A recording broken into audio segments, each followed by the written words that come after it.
Heç fikir vermisinizmi? Niyə daim eyni insanlara bağlanırıq?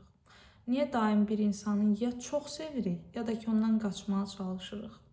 Bəlkə də dönüb baxmalı olduğumuz hissə indiki partnyorunuz yox da, ilk dəfə bağ qurduğumuz qadındır. Və bugünkü videoda isə biz insanın bağlanma dürtülərini və anası ilə olan münasibətinin sevgi həyatındakı münasibətinə necə təsir etdiyini həm Jungun tərəfindən, həm də Freud'in tərəfindən baxmış olacağıq. Və videomuzda daha çox kimin yanaşmasının daha gerçəkçi və ideallara uyğun olduğunu, kimin yanaşmasının isə daha dayaz qaldığını görmüş olacağıq. Elə isə vaxt itirmədən başlayaq. İlk öncə mən istəyirəm ki, Freud'dən başlayaq, çünki bu daha dərin bir araşdırma gedəcək. Freud'a görə hər şey daha biolojik açıdan idi. Yəni, hər duyğunun içində, hər yanaşmanın içində, hər bağlanmanın içində biz bir cinsel dürtü görürdük və instinktiv olaraq bu hər zaman belə olurdu. Və Freud'a görə bunlar olmadığı müddətcə biz heç zaman bir insana bağlana bilmirdik. Hansı ki biz ilk dəfə kontaktımızı kimlə qururuq? Ana ilə. Və ana ilə qurduğumuz ilk cinsel dürtüdə toxunuş olsun, instinktlər olsun, hər nə olur olsun. Biz necə formalaşırıqsa, sevgi dilimiz necə formalaşırsa, hər kəsə qarşı elə olmağa başlayır. Çünki keçmiş yaşantı nədirsə, gələcəyin də elə olacağını göstərdi Freud. Və buna aid iki kompleks var idi. Bir Oedipus kompleksi idi. Hansı ki bu kompleks zamanı ən çox bu kişilərə aiddir. Daha çox kişilərə aiddir daha doğrusu.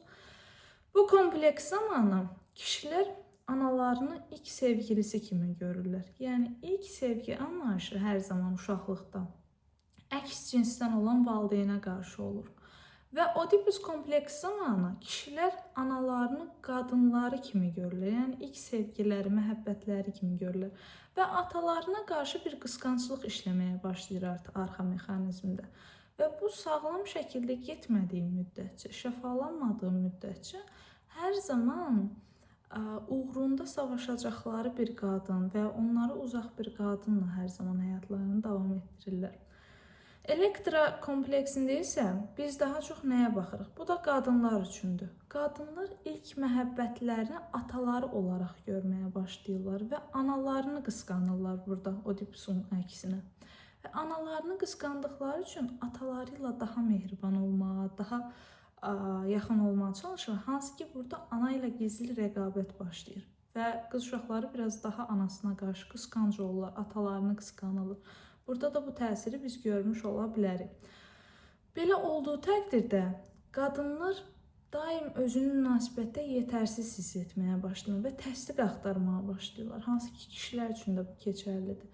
Yəni bu komplekslər düzəlmədiyi müddətcə artıq siz görə bilərsiniz ki, həm oğlan, həm qız gələcək münasibətlərin hər birində rəqabət aparırlar və bir üçbucağa düşürlər sanki. Hansı ki ailə evində düşmüşdülər bu üçbucağa. Və orada ata, ana, bir də özləri var idi, rəqabət var idi öz cinsləri ilə olan valideynlərinə. Hansı ki, əks cinsləri özlərinə sevgili kimi seçmişlər. Bu əslində çox qarmaşıq bir mövzu kimi görünsə də, mən inanıram ki, çox sadədir və izaha diqqətlə baxsanız, burada görə bilərsiniz ki, real həyatda da bunların hər biri baş verir. Qadınlar başqa qadınlarla bir kişiyə görə rəqabətə girirlər. Hansı ki, analarından rəqabətə girmişlər atalarına görə, ya da ki, kişilər bir kişi ilə rəqabətə girirlər bir qadın üçün. Hansı ki, anaları üçün ataları ilə rəqabətə girmişlər. Və bizim burada baxmalı olduğumuz tərəf isə bu idi ki, Freud'in zəif olduğu hissələr var idi. Freud hər şeyi dürtüsel algılayırdı və cinsi instinktlərə dayanırdı hər şeyi. Və biz bilməliyik ki, burada hər gələn sonu, yəni insanların bütün emosiyalarını, duyğularını sadəcə bir instinkt üzərinə qurmuşdu. Və bu instinktə əsasən insan sadəcə çox sadə bir varlıq kimi nəzərə çarpdırılırdı və heç bir əks təsir yox idi. İnsanlardan gələn heç bir təsir yox idi. Sadəcə instinktin nəticəsi idi, hər bağlanmanın nəticəsi. Burada isə Freud'in yanaşmaları biraz daha zəif qalmışdı. İndi isə keçək Jungun yanaşmalarına. Jungun yanaşmasında hər şey simvolik idi və emosional açıdan baxırdıq hər şeyə. Jungun yanaşmasında ana sevgini, rahatlığı, güvəni, qorumanı və seçilməni təyin edirdi. Hansı ki, ana əgər səni dünyaya gətiribsə, sənin beynində avtomatik seçilmişlik yaranır ki, hə, mən seçildim və dünyaya gəldim. Buna əgər qısa bir dipnot keçim ki, bunu əgər sağlam şəkildə işlədə bilirsinizsə, mən seçilib gəlmişəm bu dünyaya. Həyatda həqiqətən çox böyük yerlərə gəlməyi də bacararsınız. Və deməyim o idi ki, Jung'un yanaşmasında ana bizim üçün bu formadadır və simvoldur ana. Qorunmanın, seçilmənin simvolu. Əgər ana ilə olan bağınızda zədələnmələr, soyuqluq və buna bənzər şeylər varsa, seçəcəyiniz partnyorlarda da eynisini yaşamaya başlayırsınız. Və artıq bilirik ki, valideyn bağı necədirsə uşaqlıqda, gələcəkdə olan bütün bağlarda sağlam şəkildə ayrılmırıqsa, eyni şəkildə olmaya başlayacaq. Və sizin burada baxmalı olduğunuz tək hissələrdən biri odur ki, əgər mən anamla emosional bir soyuqluq yaşamışamsa, gələcəkdə seçəcəyim bütün qadınlarda, məsələn kişilər üçün, gələcəkdə seçəcəkləri bütün qadınlar emosional olaraq uzaq, uğrunda savaşılması gərəkən və heç zaman əl çatmayacaqları bir qadın olur. Niyə? Uşaqlıq hekayəmi davam etdirsin bu qadın mənim. Çünki anam mənə qarşı emosional olaraq uzaq idi və mən də belə qadınlar seçəcəm ki, mənim uşaqlığımda olan hekayəm davam olunsun. Və emosiyalarım, hisslərim, hansı ki mənə tanış idi, onlar daha çox təzahür etsin həyatımda. Biz nə bilirdik? Beyin üçün, psixika üçün xoş olan yox da, tanış olan təhlükəsiz idi. Yəni, o baxmır ki, mənim üçün təhlükəlidirmi, təhlükəsizdirmi, nə öyrənmişəm, nə tanışdı mənim üçün. Onda yaşamalıyam bu həyatda. Bu qədər sadə, mexanizm bu qədər sadədir.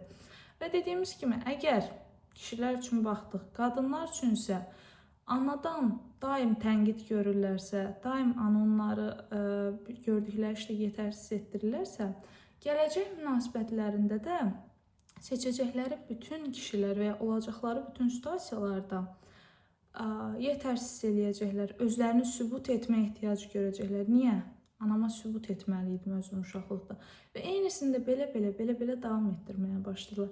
Və Jung'un yanaşmasını biz bağlanma prosesləri ilə birləşdirdikdə, bu müasir psixologiya üçün daha əlçatan və daha sağlam bir yanaşmadır.